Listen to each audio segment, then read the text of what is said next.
Yung sinasabi ko lang eh, dapat intindihin ng isang lalaki ang kapwa niya lalaki.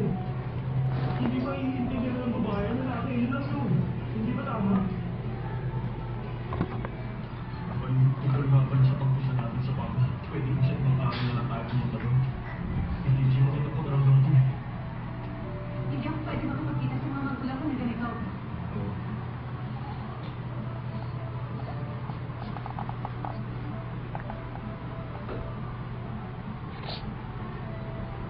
Ano? Papahintayin ko siya. Ako ang hawak sa mga kaso niya.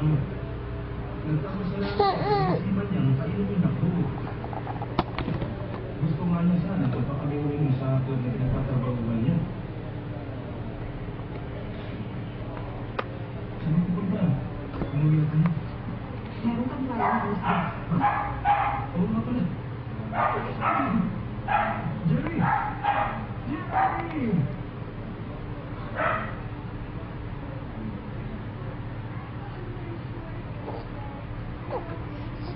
Hindi ko tayo sa pagkira.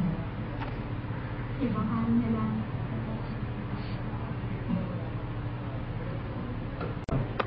Saan ko ba?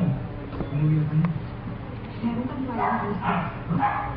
Oo nga pala. Jerry! Jerry!